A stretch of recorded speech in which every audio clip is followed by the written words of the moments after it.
A very good afternoon. I hope we are all here. Yeah, and we are still motivated to have a listen to. I call this panel panel of the rich and famous. I will tell you why in a minute. But for now, we have YB Dato Sri Michael Manyin Jawong, and apologies to YB Dato Sri for the delay in your session. So YB Dato Sri Michael Manyin Jawong is the Minister of Education, Science and Technological Research Sarawak. So our session 4 is, of all the sessions, this is in a question mark mode. So improving access to quality education. I don't want to say more. We'd like to have a listen to YB Dato Sri first before we get on to the panel. So I'd like to invite now YB Dato Sri Michael Manyin Jawong to share with us your thoughts. Thank you. Thank you. A very good afternoon. Yang berbahagia Tan Sri Michael Yeo, the President of KSI, ladies and gentlemen. First, I would like to, just for the information of the audience, my ministry is the youngest ministry in Sarawak, only established on the 7th of May 2017, because education is actually falls under the federal list. So we don't have the authority over policies, over curriculum, and whatever that are directly under the federal authority. So whatever we do is very much in complementary in nature. So today, the focus of my talk is on the situations and challenges faced by schools in Sarawak, and thereafter try to attempt to suggest some recommendations on how to improve and move forward toward establishing an educational environment which will be more conducive for teaching and learning, and hopefully will subsequently help to produce quality education for all. Basically, improving access to quality education requires us to look at the following questions. One, what do we actually understand by quality education that will meet the needs and challenges of today and tomorrow? Second, how do we achieve and enhance quality education? And third, how do we make quality education to be accessible to all? There are two important aspects of education. One is outcome, which emphasizes on academic excellence, and the other is personality growth. Quality education, as we refer to here, should be an education which can produce a balance between academic excellence and personality growth. So to this end, I believe, therefore, it is very, very imperative for the education system, right from the planning stage, to place equal emphasis on both academic excellence and personality growth as a preparation for our youth to meet the needs and challenges of today and tomorrow. Next, I would like to highlight the basic information about Sarawak. Sarawak has a total land mass of about 125,000 square meters, with only about 2.8 million population. To provide quality education for all is definitely a very, very difficult task. It is going to be an uphill battle. It requires concrete, concerted effort to achieve it, especially on the part of the Ministry of Education, Malaysia, not Education Sarawak. Today, the key factors which contribute to the lack of quality education in the state of Sarawak are: one, poor basic infrastructures, shortage of adequately trained teachers, sizes of the schools. Some of our schools are too big, probably about 3,000 and above, and some are too small. Example, I can give some example. Schools which have less than 10 students, we have 8. Less between 21 to 30 is 54. Less than 50, we have 300 schools. So there are some schools which are too big and some are too small. So low enrollment schools. Next one is dilapidated schools. We have many dilapidated schools. So quality education is often tied to a number of factors. Among them are the following: adequate funding, good physical infrastructures and facilities, optimal sizes of the schools, not optimum, optimal, quality of teachers, competency of the school management, good relationship between the schools and the community. To produce quality education, I believe, therefore it is imperative for us to seriously look at the above factors, failing which, or the lack of them, definitely will make it extremely difficult to produce quality education in Sarawak. Basic infrastructure and facilities. Currently, Sarawak has 1,458 schools, out of which 193 are secondary, and the rest, 1,265, are primary schools. And out of the total, only 890, that is about 61% of the schools, are accessible by tar-sealed roads, while the rest are either accessible by rivers or gravel roads. And many of our rural schools also lack basic facilities and amenities, such as treated water supply, electricity supply through the grid.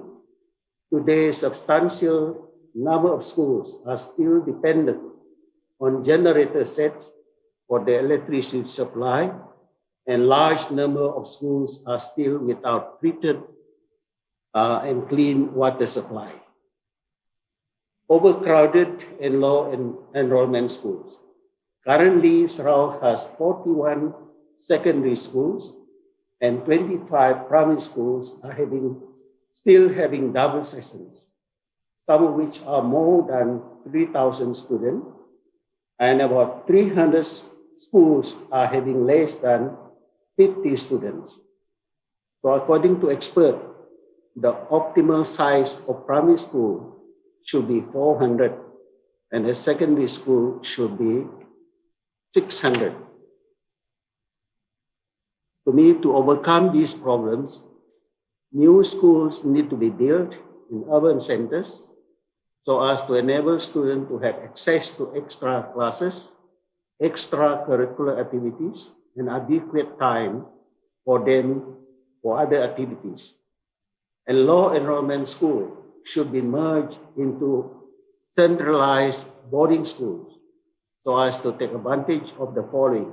One, a pool of teachers who will be able to share their expertise and experiences among themselves, full use of available resources, as well as reduction in operational costs of running the low enrollment schools. Internet connectivity, which has been discussed by many of the speakers. Of the total number of schools in Sarawak, only 800 have poor internet connectivity, which will impact on digital, virtual, and online learning. 10 schools have totally no internet access, and more than 50% of our students have either no internet access or have no electrical devices or tablets to follow the online learning at home during the movement control order. So besides online learning is very, very costly, given only free 1 gig, and still many parents, especially those who have 2 or more schooling going children, will not be able to afford it. So online learning, therefore, is still not practical and possible in Sarawak. Shortage of teachers. Up to date, Sarawak has a shortage of trained teachers. For secondary, we have a shortage of 988. For primary, we have a shortage of 1,139, which make a total of 2,127. In addition, Sarawak has substantial percentage of non-option teachers teaching subjects which they are not specialized in or not trained for. English, we have 1,842, that is about 30%. Science, we have 3,992, that's about 54%. Mathematics, 2,995, that is about 55%. So make up a total of 8,829. This means that a lot of the teachers are forced to teach the subjects which they are not trained for, and that the victims will be definitely the student. So that is one of the reasons why in STEM subjects like mathematics and science, our students don't perform very well. Dilapidated schools. Out of the 1,458 schools in Sarawak, about 65% of them are under different levels of dilapidation. 56 schools have been declared by JKR, 569 by Jabatan Pendidikan Negeri Sarawak as not safe. To date, about 19.2% of them have been repaired or upgraded. Such situation not only makes the school environment not conducive for teaching and learning, but more damaging is that it totally demoralizes the teachers, the students, and the parents. These dilapidated schools really need to be repaired or upgraded with real sense of agency. There's a lot of federal ministers or education ministers in the past coming to Sarawak, and when they see all these dilapidated schools, they make a lot of promises, not only sympathizing with us, they empathize.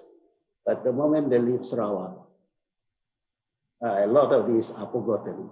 So I hope that federal ministers and all those who are responsible for the schools in Sarawak, please don't just sympathize and empathize.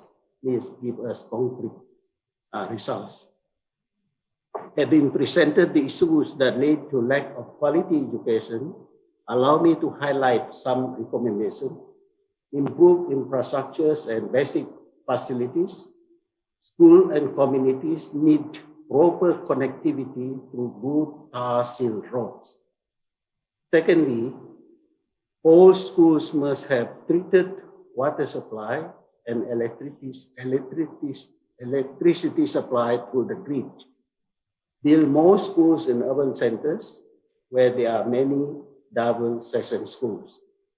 Merge the low enrollment schools into centralized boarding schools. Of course, in developed countries where most parents are educated and able to have teachers in the education of their children, small-sized schools may be more preferred. But in rural Sarawak, still a substantial percentage of parents due to the level of education, just cannot help the teachers. Repair or upgrade the dilapidated schools. This requires definitely substantial amount of funding. Train more teachers to overcome the shortage and also to reduce the number of non-obscene teachers, which has an impact on the overall performances of our schools, especially in STEM subjects. Teacher quality. If our aim is to produce quality education for all, then every child should be entitled to have a teacher who is qualified, committed to, interested in, and passionate about his profession to teach him or her for sustainable learning. This requires teaching quality to be improved. Outputs always very much depend on input. When we put a garbage in, certainly we expect a garbage out. Currently, Malaysia has been very, very particular on the input of our Teacher Training Institute, IPG. Only students with 5 A's and above in SPN are considered for IPG intake. Besides, they are also required to undergo personality and psychometric tests to detect such traits as commitment to, and interest in teaching, and also whether they are likely to be passionate about teaching. But we must realize in Malaysia, teaching is often not a first choice for most students. So many of those, probably a number of those who are qualified academically and also pass the personality and psychometric test may not be really passionate about, committed to, and interested in teaching. In order to address this, if I may suggest, get those who apply to enter the IPG to teach for 6 months, during which they will be evaluated by trained and qualified teachers. Only after they have been recommended by the teachers, then the application for IPG can be processed and thereafter, if qualified, accepted into IPG. Secondly, give them probationary period for 2 to 3 years after graduation from IPG before they can be confirmed as trained teachers. I believe that through this process, we will be able to weed out those who are not really interested in teaching, and the quality of our teachers definitely will improve. Also, to address the standard for teachers and the commitment to the first professions, we should empower the teachers to achieve high performance leading to quality teaching by making the teachers not accountable for their performances, but rather responsible for their actions. Teachers should be given continuous in-service training and support at least once a year. I would like to highlight here, when I took over this ministry, I found out that most of our teachers throughout their careers, they never even attended any in-service training. So my first attempt to help them was we organized seminars for all the primary school headmasters, right from the north to the south, and it cost the state about 2.5 million. Because in the case of Sarawak, it's not only the cost of hotels and makan, but transportation is very, very expensive. Some of them they have to go by air, not only by a road, but also by rivers. So it costs about 2.5 million. And the same applies to those headmasters, those principals of the schools. We also did some seminars and paid by the state. So let's provide the teachers incentive also to attend courses at their own expenses. In certain countries, they give them incentive if they attend courses at their own expenses. They can be given maybe 10 points, 20 points, or 30 points, depend on the type of courses and the type of certificates they receive. I believe when I was doing my postgrad in the Institute of London Education, College, the number of all those current teachers, serving teachers, they joined our classes. And all our classes were conducted at night. And I asked them, why is it you are here? I never saw your face before. Or because we are on part-time. And the reason why I do this because if I get my certificate, my diplomas or my certificate, I will be given certain points for promotions or for increase in salaries. So that Malaysia can also emulate. In Sarawak, rural schools tend to perform poorly as compared to schools in urban centers. So the glaring reasons for this are rural schools tend to have poor facilities and the environment is often not very conducive for learning and teaching. Teachers turnover in rural areas is very, very high. Thus, very often students in rural schools are left in the care of less experienced teachers. To overcome this, I wish to suggest to the Ministry of Education to practice what the Finland Ministry of Education call it positive discrimination. This simply means that schools in disadvantaged rural areas should be given more allocation and better facilities, given additional qualified teachers.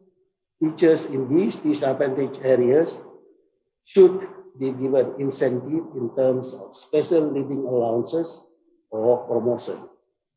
That's why in Finland, they have a population of about 4 or 5 million, and the size is 3 times the size of Sarawak.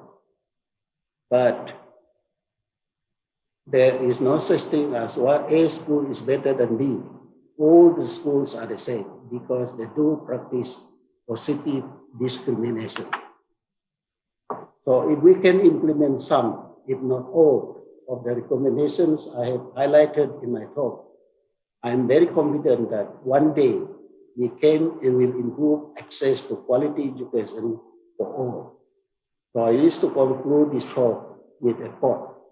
Quality education for all will provide equal opportunities for all, and subsequently will narrow the gap between the rural and the urban communities. Thank you very much. Okay, thank you, YB Dato Sri. I was like looking forward to your speech actually, and I had a smile. But as you were relating to your... My background is actually a teacher. Yeah, and so you'll be the... 5 years. Yeah, you'll be the best person to actually relate. And after some time, I was like not smiling, and I felt for the people there. So I hope the authorities, I only wish that the ministry here can actually support, and if there's anyone else who can give support, that will be great. So we need to get on to the panel. YB Dato Sri, if you can stay on, there might be some questions later. Yeah. So thank you very much for your insights. So now we get on to the panelists. So I did say just now that this is a panel of rich and famous. Rich because they are with the experience, with the expertise, and also knowledge, I believe. Famous because they have come up this far, they have climbed the ladder, and they are famous, they are known in the area of education. In fact, they have not stopped. I can see Nina smiling away, and you're always moving forward. And I'm sure with all the other panelists as well. So I need to skip the introduction of their high profile. And we have panelists from my far right is Datin Noor Azimah Abdul Rahim, Chairman Parent Action Group for Education Malaysia, which is Paige. Then next to her is Ms. Wong Manyin, Vice President of Growth Hacking Green Packet. And next to me is Dr. Vincent Gian, Principal, Fairview International School. On my left, Ms. Nina Adlan Disney, Executive Director, Strategic Impact Division, Leap Ed Services Sdn Bhd. Then next to her is Dr. Oh A. Sun, Senior Fellow, Singapore Institute of International Affairs. And last but not least, we have Mr. Voon, the Research Director, KSI Strategic Institute for Asia Pacific. So I pass this to Datin Noor Azimah Abdul Rahim to share with us her thoughts on the title, Improving Access to Quality Education. A couple of questions there that we can read from the program, but she has a lot to share actually, and our time is limited. In fact, for all the panelists, it's only 7 minutes. We have overshot the time, but I'm sure it is well worth you all staying back. So stay tuned. Thank you. Silakan. Yes, thank you very much, Professor Moderator, YB Menteri Dato Sri Michael, and distinguished panelists. I'd like to congratulate YB Menteri Dato Sri Michael for Sarawak in pursuing PPSMI. That's big news for us. And the objective of PPSMI in 2003 then was that we wanted to see our students and graduates turning into creators and inventors, and this is exactly what Sarawak will be producing in time to come.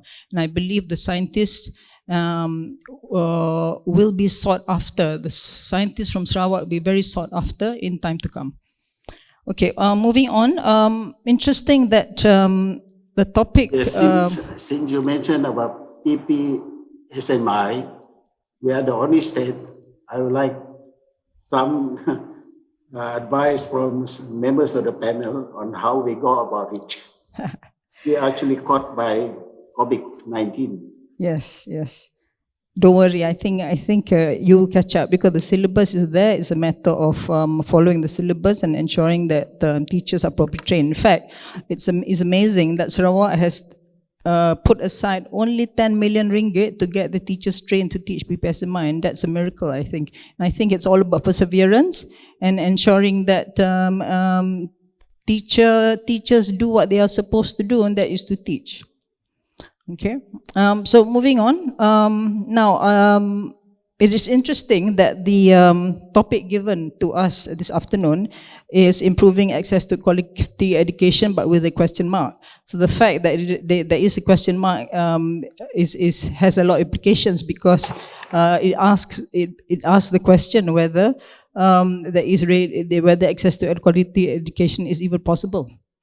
Okay, so I would like to begin with what I have been doing in NPPK, that's the National Education Action Council, whereby we have sat for 2 years and our term ends on the 31st of July.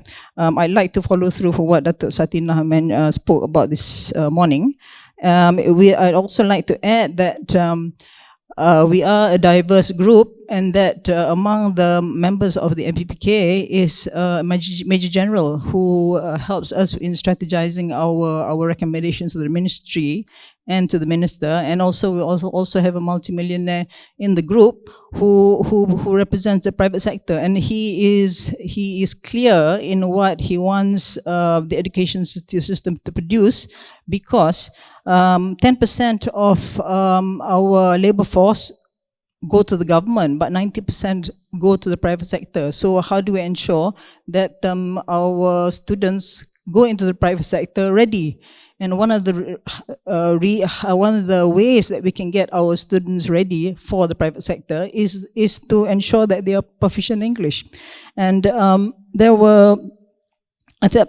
what I will do is quickly go through our findings before making our recommendations, because we are not supposed to share our recommendations because supposedly it is rahsia, it is a secret. But the danger of recommendation being secret is that in the end it may or will be swept under the carpet. And so I also wonder what is the purpose of MPPK if our recommendations are swept under the carpet. Then we might as well take away the existence of MPPK, which is in the Education Act. So there are a few areas that we went into: English language, Pendidikan Islam, special needs education, teacher professionalism, including addressing teacher absenteeism, particularly in Sabah and Sarawak, and the partnership, public-private partnership, and in a small way, STEM as well. So as far as English language is concerned, we all know that graduate unemployment is deplorable. We won't go into the figures. But as far as graduates are concerned, 42% of our graduates are at MOE 1.1 and 2 only, or what you probably know as the primary school level, or the common European framework reference of A2. So graduates only have, 42% of our graduates have primary school level of English proficiency. Form 5, as far as Form 5 is concerned, 60% of Form 5 students have not progressed beyond primary school proficiency. And as far as Standard 6 is concerned, only 44% have achieved the target of CEFRA, whereas 30% are still at kindergarten level. Okay, the blueprint targets that 70% of our SPM students have credit passes in Cambridge 1119. In reality, more than 50% fail Cambridge C1, Cambridge 1119. So, and which is why you can see that why we are pushing for more dual language program or DLP schools to exist. Effectively, non-DLP schools only have 11% exposure in English, whereas DLP schools have 35% exposure. Okay, so Sarawak itself has 1,164 schools which are now conducting DLP or PPSMI, whereas Peninsula and Sabah have only 1,095. So the whole of Sarawak PPSMI schools actually exceed the whole of DLP schools in Peninsula and Sabah. So it's an amazing feat on behalf of Sarawak. So, and also interestingly, as we delved deeper into the importance of English, we've also found that English medium schools in 1967 comprised Chinese 43%, Malay 34%, Indian 16%. So even though we thought that having Malay medium schools in 1970 onwards to promote national unity has actually failed, because after going into Malay medium, we've actually seen disintegration among the students rather than integration. So that's something to ponder over. So as far as English language is concerned, 17 recommendations have been made to the minister. As far as Pendidikan Islam is concerned, there was a perception that national schools have become religious schools, and there was also too much emphasis on content rather than building character, which is aligned with the teachings of Islam. So for 6 months, a subcommittee sat together, and we found that the problem with Pendidikan Islam is that the classes were too big. Textbooks in Jawi were challenging for students as well as parents too. Teachers appeared to not appreciate nor acknowledge teachings, and the curriculum did not align to the age of the child. 12 recommendations were made to the minister and to the ministry. Another area, special needs education. In spite of the recognition of persons with disabilities, the creation of the Institute Pendidikan Guru Pendidikan Khas, programs such as the Sekolah Pendidikan Khas, Program Khas Integrasi, and Program Pendidikan Inklusif, We were signatory to the UN Convention on the Rights of Persons 2008, ratifying it in 2010. We also came up with a Persons with Disabilities Act in 2008, and there were great emphasis on special needs education in both education blueprints. But the reality is that there was poor implementation, no monitoring mechanism, no empathy, no budget, inadequate teachers, incompetent teachers. The zero reject policy was implemented gradually in 1st January 2019, but the fate is now uncertain under the new minister. 4 recommendations on special needs education were made to the YB ministry. STEM, when Dr. Mazli was minister, he suggested maybe stream, adding on R for reading and A for art. So he believed that with adding in reading and arts, STEM graduates or STEM students became more creative and innovative with these 2 attributes added to STEM. So we also found that primary schools had only 2 periods of science per week, which is inadequate. The per capita grant for example, physics was only 14 ringgit a pupil, which has not increased since 1997. 12 recommendations were made to the minister. Of course, the most important, teacher professionalism, particularly addressing teacher absenteeism. You've heard that the quality of the school system cannot exceed the quality of its teachers. We found that while 63% of students rated themselves as having good or excellent teaching learning practices as compared to just 13% school inspectors. So while 63% of schools thought they were good, they were only rated 30% by school inspectors. So you can imagine. And as far as absenteeism is concerned, there were almost 3,500 cases of wrongdoing committed by employees of the Education Ministry, of which 55% were related to absenteeism. The exit policy is in place, however, only at most 1 or 2 teachers have been exited to date. Why? Because principals who mark their teachers down is given the blame for not training the teacher to the standards required. So instead of the weak teacher becoming the non-performer, the principal in the end becomes the performer and the teacher gets away with it.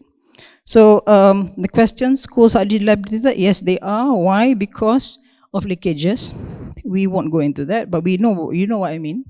How do we unlock potential of educators? There's actually nothing to be unlocked. How is quality determined? Define quality. So until we address the teacher problem, we are not going to find any quality in the education system. Should the curriculum be revamped? No, the problem is not the curriculum, but the delivery. How can we close the gap? We cannot close the gap. It may be bridged with e-learning. And should e-learning be revamped? Yes, unless MCMC utilizes its budget of over 2.6 billion to raise telco towers nationwide, especially in the interiors. We are done for. The devices can be obtained while storage and content is intact. So in conclusion, the Minister and his ministry would do well to review, consider, and then implement our recommendations, and even take credit by all means. If the new minister were to pick his own new MPPK, it still needs another 2 years to come up with its own recommendations, which may not differ much from ours. Looking at the volatile political scene, ministers don't seem to last long. Thank you. Okay, thank you. Thank you very much, Datin or Azimah. Very interesting there. So that means we still have issues with quality first before we look at improving access to quality education. So something interesting and something that we can take back and see how we can address in our own community perhaps. But it's not all issues. I'm sure there are success stories along the way. So we move on now to Ms. Manyin. So over to you. Thank you. Thank you. It's my pleasure to be here, and I'm very honored to be in a room full of great educators.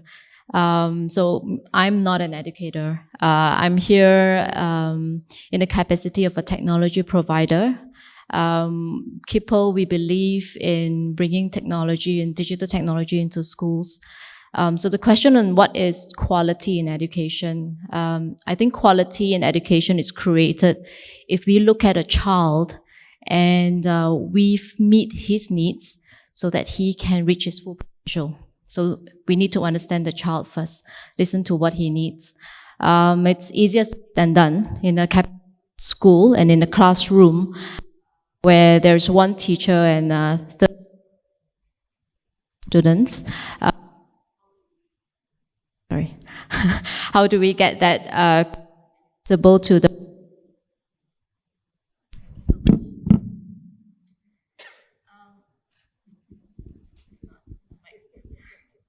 Hello, am I on? Okay, so I think that's where digital technology comes in. We break it in 3 ways to help accessibility into quality education. The first is, we call it the 3C. The first C is contactless technology. We know in many of the discussions today, we need to get children back to school. Not everyone has access to online internet education. Even in the cities, it's difficult for parents to get children on online learning, right? Because if you look at a home, how many computers do you have per home? And how many children it's in a home? A parent with 4 children and only 1 computer would only be able to get education access to 1 of her 4 children. So it's number 1, a priority for us to make schools safe enough for our students to get back to school. And the only way to do that is to ensure that we build enough contact tracing to make sure that if anything happens in schools, we can stop that school from children from going back. And number 2 is getting rid of cash in school. All right, because cash is what we feel it's unhygienic to use in school. It's a common spread of infection and infections. So that's the first C, contactless technology. The second is on content. So a lot of people talk about content today, and where technology play and where AI plays today, it's important. So a child learns very different from an adult. When we are a kid, our brain grows very rapidly. So our brain is like a sponge. So a child learns in very broad way. And that's why children learn through games. Because of the stimuli that games give their brain, it's engaging and keeps him interactive. And he gets that instant feedback from the game. Where AI play a role. So in a lot of countries, AI is used to provide educational content based on what the child is in its learning curve. No child in a single classroom learns in the same pace. They all have a different learning curve.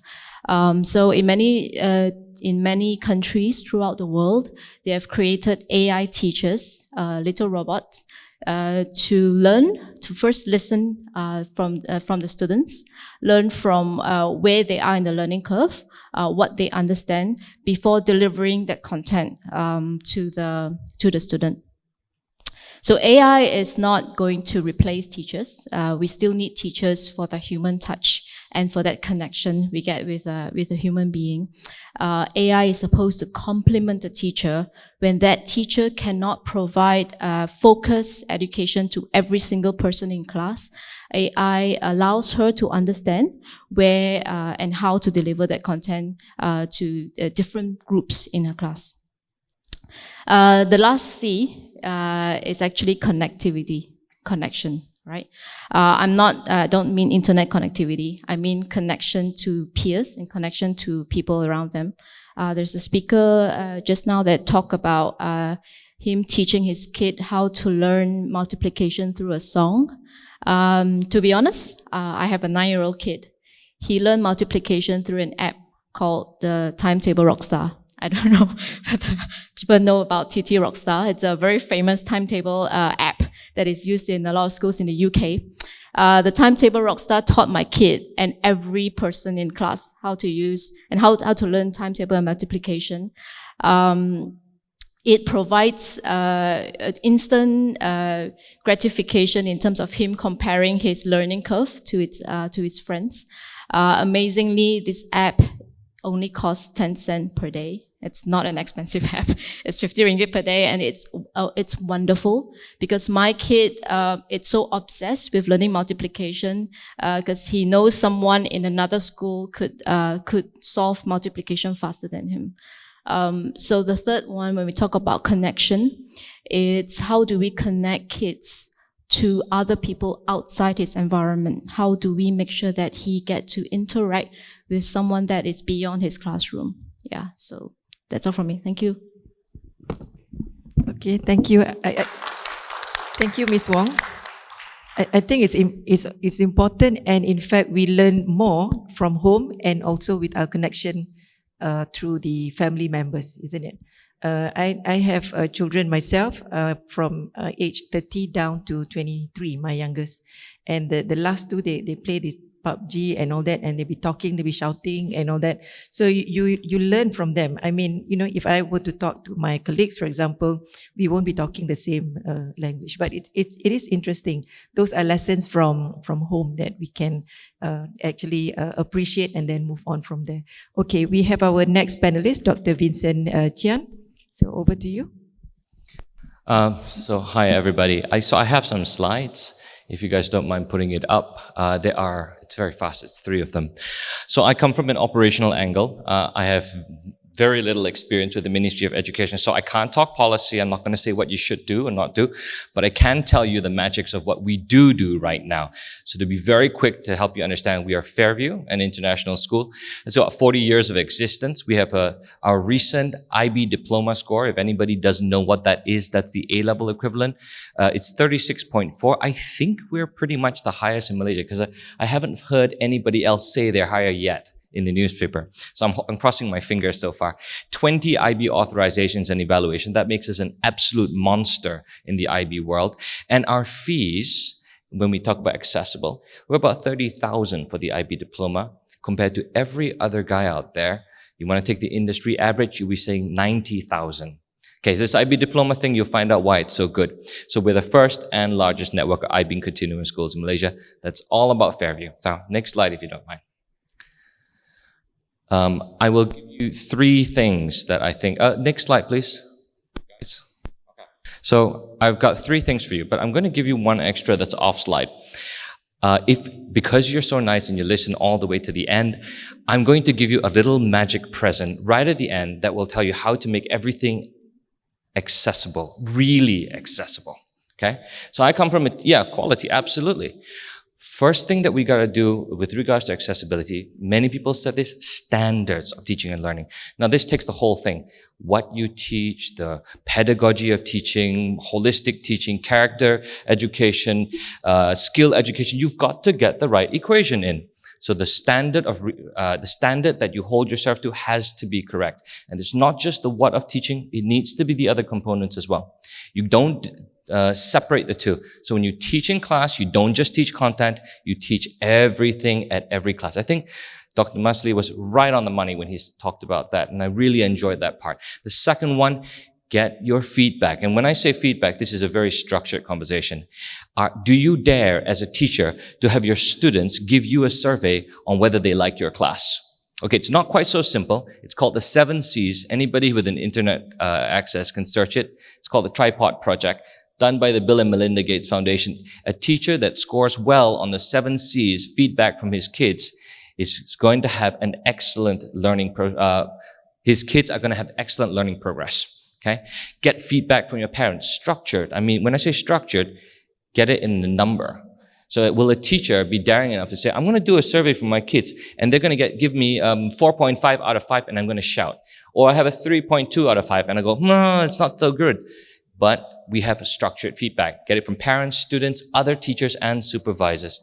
Bring that together. Make everybody accountable. That's what we do right now, by the way. So all of our teachers know if the teachers originally said, how can you have students survey us? I mean, it's not supposed to be a happy environment where a popularity contest goes on. Well, I told my teachers, I don't need you to be popular, but if your students hate your guts, they're not going to learn from you.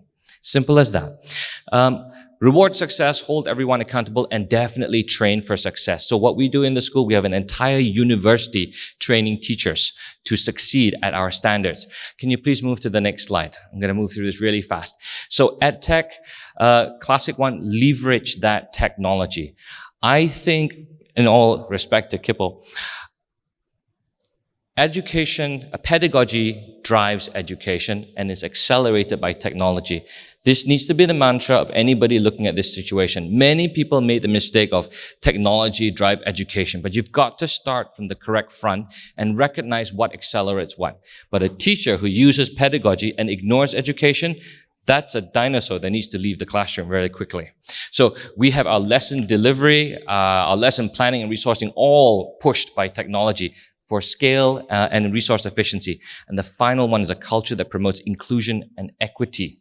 Now, this is for accessibility. One, we are pretty much one of the few schools, international schools in the area that pays every single teacher the same salary. Now, when you consider the whole Black Lives Matter racist scenario that's occurring in the US, that outcry, do you know that the same teacher with the different skin color in Malaysia would earn 3 times more salary? I mean, if you were an English teacher and I was an English teacher and we had the same qualifications, 5,000 ringgit, 15,000 ringgit. How can you talk about international mindedness and be an international school when you promote overt racism? I ask this of every other principal. And I do it regularly. You can't have an accessible school if you don't challenge that. The next one, the HR strategy has to be focused on training, training, and training. Okay. So this is the simple stuff, and I'll give you the magic one. It's called flipped lesson mastery. This is the magic. Imagine, what do you do when 5 people are in a room? If 5 people are in a room and all one guy does is talk and everybody else keeps quiet, that's a very useless meeting. When 5 people are in the same room together, you got to do what 5 people do best. 5 people all talking and discussing, sharing emotions and laughing and giggling away at what amazing stuff we're coming up with. But what happens in a classroom? One person is talking nonstop. When we put 40 people in a classroom, they should be sharing, giggling, and laughing and jumping around the place. That's what they should be doing. Can we take the learning acquisition of knowledge, put it into homework, and you know that time when your kids really need you? That's homework time. Take that homework time where there's that digestion of knowledge and put it into the class time. That's what's called flipped lessons, where you flip the knowledge acquisition and the knowledge digestion. Put that into the classroom, and I guarantee you're going to see a lot of difference. The reason, whatever that knowledge absorption material is, it's already online.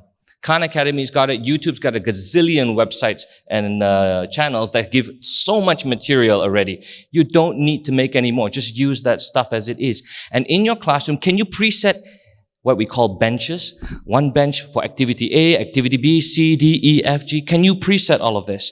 Of course you can. With a little bit of planning, of course you can. I've got 5 schools to manage. In 1 year, let's say science, okay? I have maybe 8 science teachers teaching grade 5, whatever it is. Do you know how many teachers plan 1 lesson? Normal situation, 8 teachers will plan 8 lessons in a normal situation. For me, 1 teacher plans 8 lessons. And the other 7 teachers focus on resting and doing a really good job on the ground when the kids are running around the activity benches they set up and doing that facilitation that the teachers absolutely love. Now, is that going to use manpower? Wait a second. Didn't we just flip the entire equation? How much manpower do you really need? Almost nothing. Almost nothing now. Is this scalable? Absolutely. Can we do this online? Yes. Can I do it in Sarawak? Yes. Absolutely. And this is what we do in the international school right now. And this is why we don't cost 100,000 ringgit. Thank you very much, everybody. All right. Thank you, Dr. Vincent. I was going to ask, it sounds expensive and therefore rich. And we usually associate pricing and the cost, high cost, in fact, when you're running the international school. But I'm getting a different picture, so perhaps we can all learn from you, and maybe you can share your experience with us. So thank you, Flip. Lesson mastery, and then the pedagogy that drives technology, education, collaboration, cooperation, and also the responsibility on the single person, be it the teachers and also the students themselves, isn't it? So it is possible. Thank you. So now we move on to Ms. Nina Adlan Nisni. Over to you. Thank you. Yes? Ooh, okay. Vincent, you've talked about flipped classrooms. Another thing that we say in 21st century teaching and learning is we don't want a sage on the stage, right? So I'm going to literally come down off the stage. Thank you for being here. Thank you for being awake. And I'm going to be one of those horrible teachers that make sure you stay awake. Okay, so as to quality education. I'm going to focus, we've talked a lot about education. I'm not going to focus so much on the access, because access, by and large, Malaysia is quite encouraging. We have 97% access overall in primary and lower secondary, and about 85% access in upper secondary. Of course, like we've heard in Sarawak, where there is dire orang asli communities and so forth, but we do have access, do have quality education, right? How do we define quality education?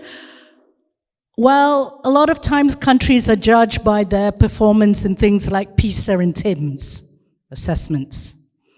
But what's interesting about PISA and TIMSS is that many of the countries who find themselves at the top of the PISA and TIMSS tables never set out to be at the top of TIMSS tables as a specific KPI.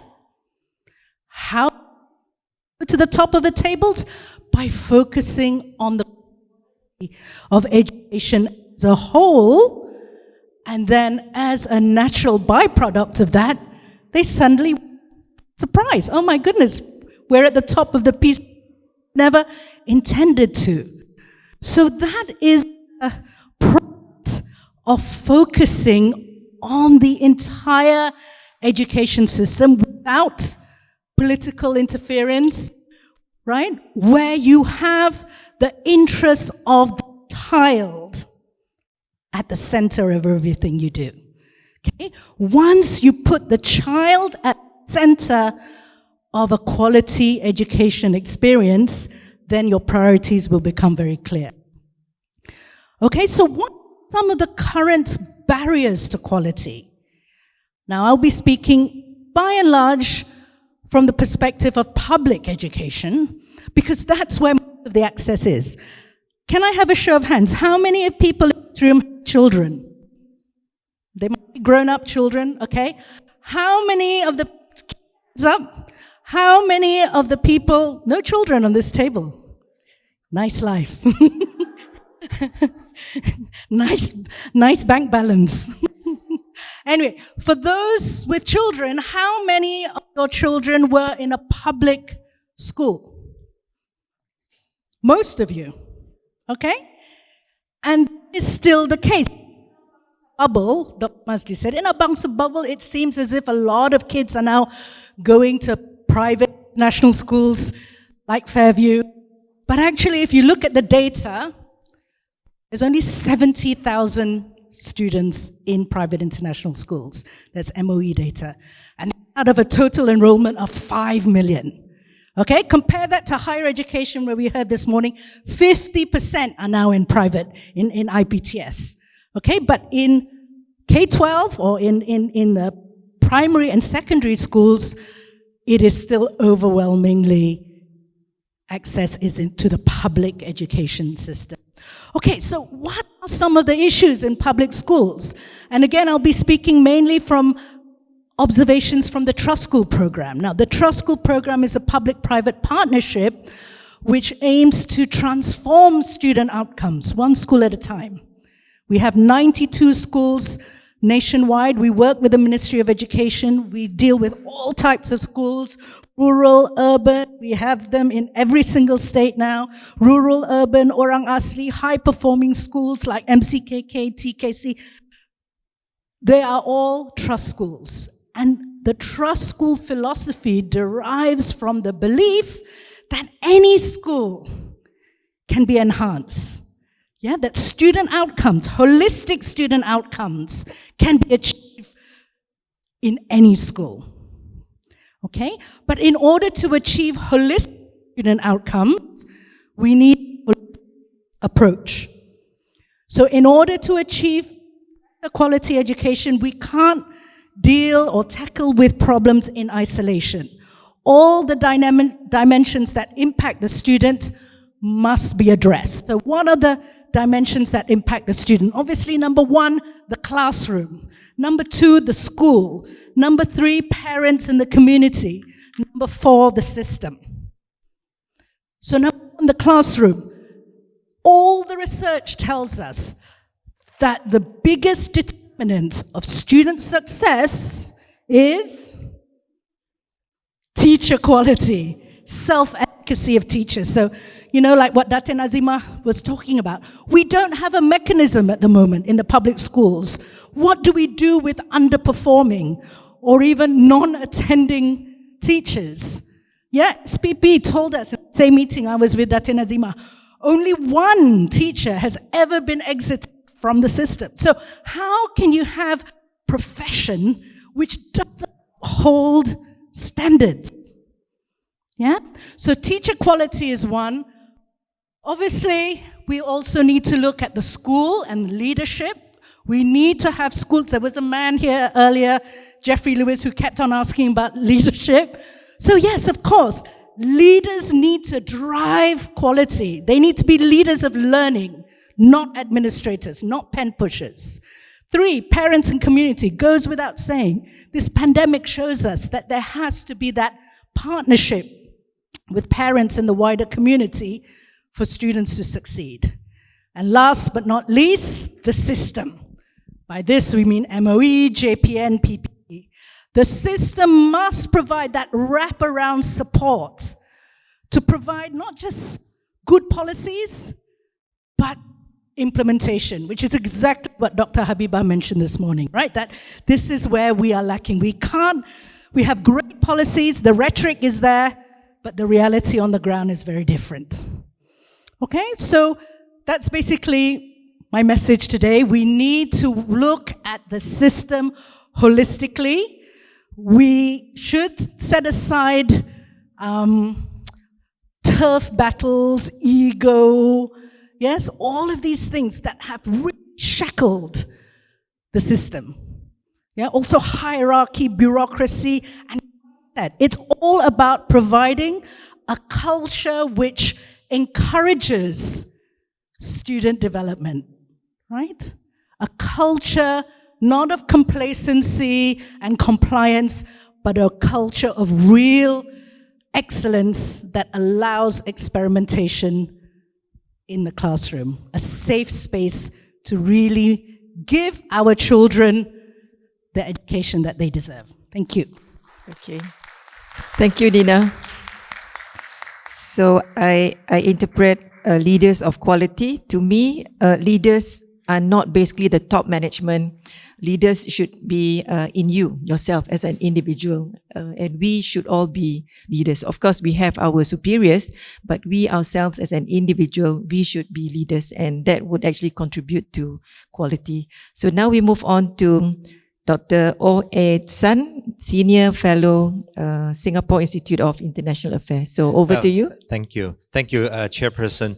I listened with interest the presentations given by the former Minister of Education, Dato Masli, as well as my fellow East Malaysian, the Honorable Sarawak Minister of Education. In particular, I think what really interested me in the presentations were the issues of, for example, in all these arguments over access to quality. How do we look at, for example, the idea of centralization of our education policy versus, for example, a more devolved or devolution of our education policy making? And then I think the Honorable Sarawak Minister of Education also mentioned this idea of equalization in Finland. Perhaps some others would also mention how would that jive with competition between different systems of education. Well, in this country already we have, shall we say, slightly different systems of education. We have the national school system, we have the vernacular schools, we have the mission schools, and some other types of schools in Sabah and Sarawak. Well, there is some sort of equalization going on in terms of allocation of resources among these various streams of schools. But how would we then promote them to, for example, trying to look into what are some of the best practices from each of these streams of education, so that the other streams could learn from all these best practices in terms of this STEM education, in terms of even some of our regular schools would have TVET, I think it's called TVET modules in them. Could that be developed further? All this, I think, very interesting concepts, especially nowadays that in Sabah and Sarawak, we are talking about more the devolution of education powers to state levels. Could we learn from our existing system of education whereby there are different streams, such that, for example, if we do devolve some powers down to the state level, how could the federal and the state government make sure they are actually working together for the betterment of our education delivery? I think one approach, for example, is to perhaps have a somewhat common, at least recommended syllabus, but how the subjects are actually taught, and whether it's taught in English or in Malay or in other vernacular languages, you can leave it up to the states or the regions to decide, for example. But we have a somewhat common curriculum, or syllabus. I want to pay special attention to this technical and vocational education, because in this post-pandemic world, I think a lot of people are worried about whether they could still find jobs for themselves as well as for their children in the near future. I think this is really, it's high time that this country pay a lot of attention to TVET after the German or the Australian model, such that, again, as the former education minister mentioned, that to look into the possibility for more equal pay for people who go into, for example, technical stream. I would mention one example in Sabah, where I'm from. The state government is promoting, among other TVET education programs, this aircraft maintenance technician training program. And that is because the KK airport is the second busiest in Malaysia. Well, this is before the pandemic struck, but I hope it will resume very soon. Whereby if you have so many aircrafts flying into KK, it makes sense to have a more localized aircraft maintenance program. So we are rolling out such a program in order to enable Sabahan to take advantage of this slightly more high-tech sector. I'm tasked as to drive this effort as the chairman of this state-owned company. I think my honorable Sarawak minister also talked about the lack of educational infrastructure.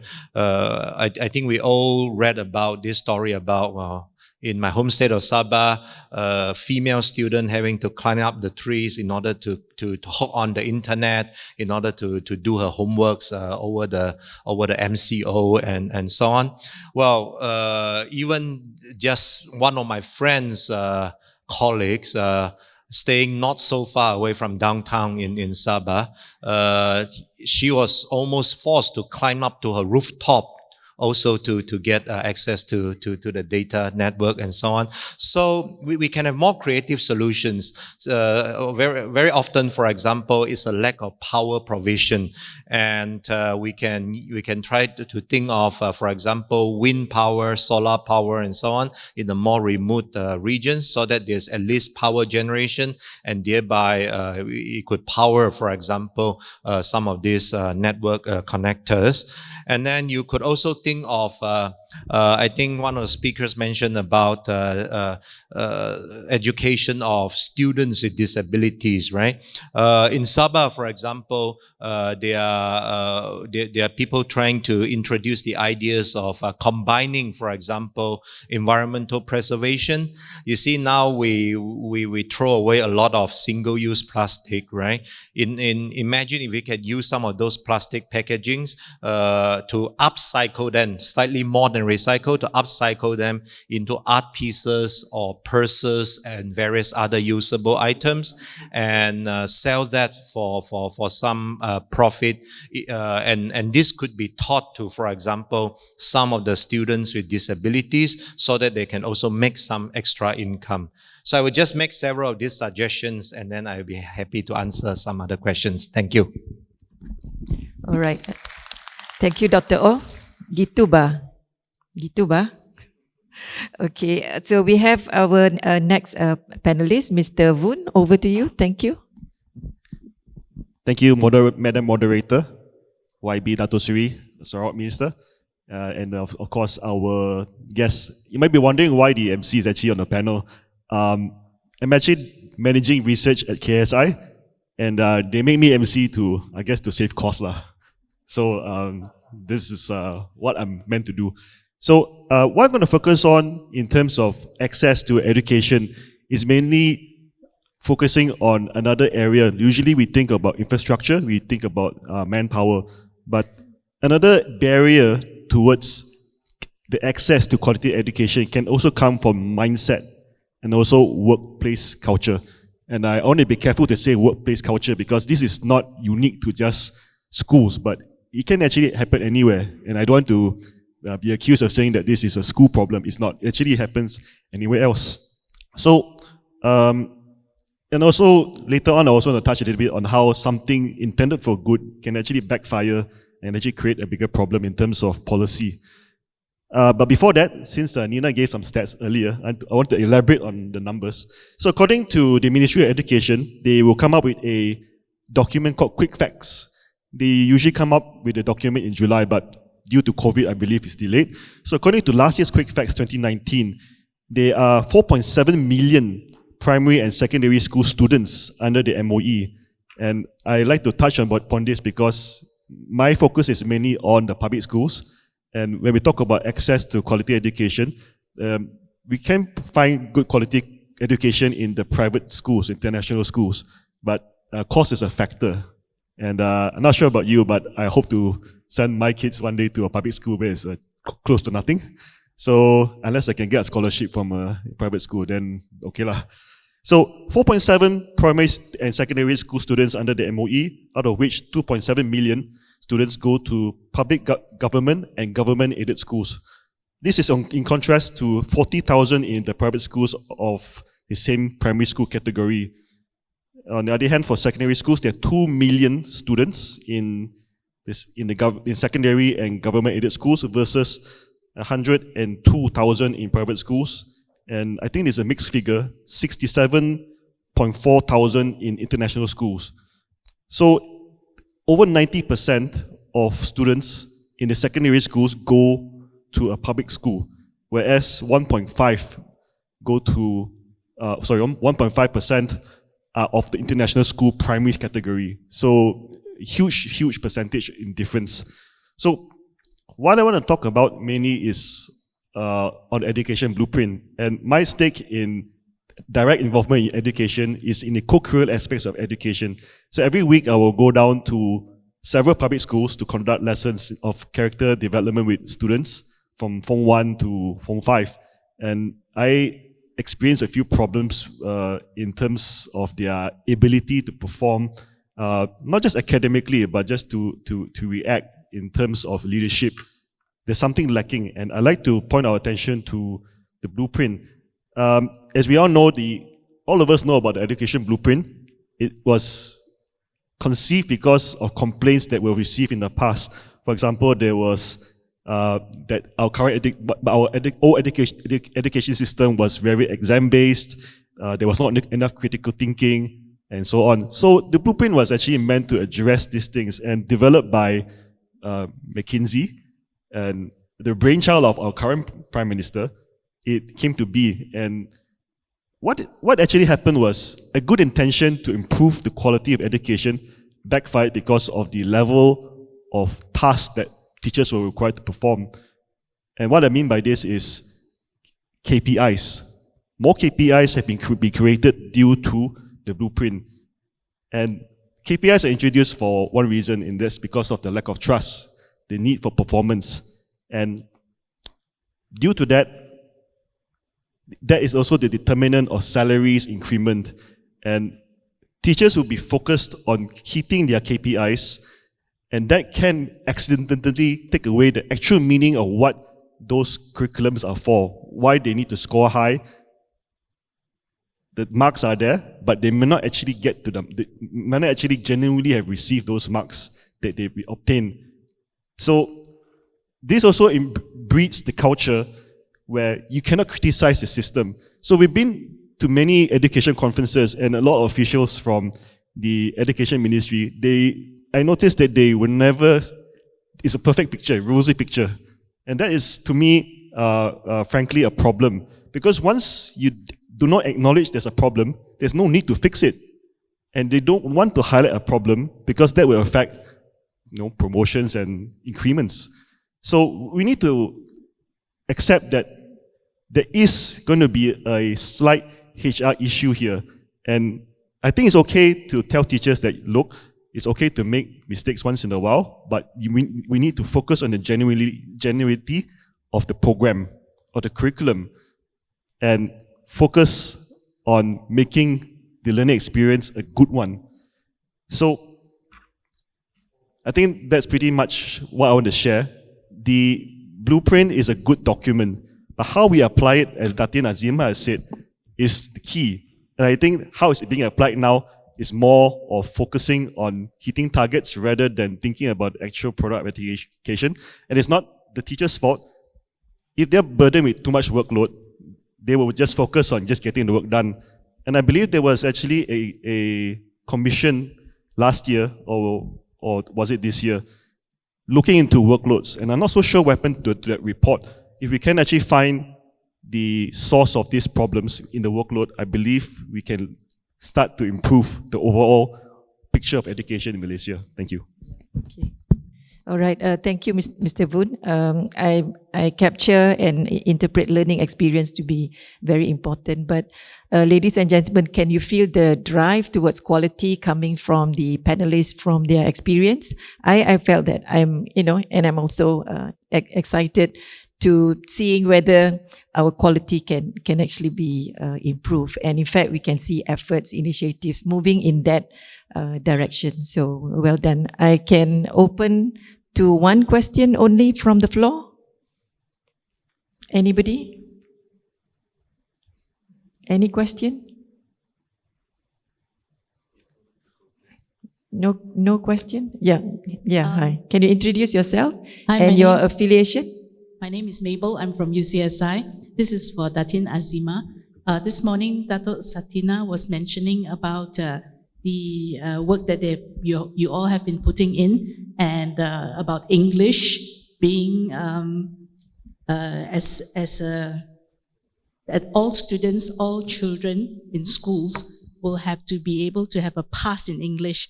Can you just give us a little bit more? Because she said that it's all rahsia, as yourself too, but at what level would these students need to have a pass in English, and when can we expect that? Thanks. The CEFR, the Common European Framework Reference, is already in place. Sorry. It's already in place. It's already in place in schools, and it's being practiced. So as far as Form 5 is concerned, you should be level B1. So I think the next step now is for the ministry to say that if you do not reach or achieve B1, then you don't get your certificate. But they are yet to say that, and I think they are not very brave. They're not brave enough to do that. So let's give them a bit of time, but not too much. Thank you. Okay, so I think that is all we have for Q&A. Thank you very much to all the panelists. And I'd like to, my last words here would be, no one left behind in the pursuit of excellence and quality. And we heard just now, alone we can do so little. Together, we can achieve so much. So together would be you, us here, me, and everyone involved. So we hear about, what do you call it? Future-proof, waterproof, what else? Shock-proof. And I think we need to also promote one more proof, which is change-proof. So with that, I thank you very much for your time, and thank you very much also to KSI, Strategic Institute, and also Tan Sri, Michael Yeo, and his team. Thank you, and we wish everybody all the best, yeah? Thank you.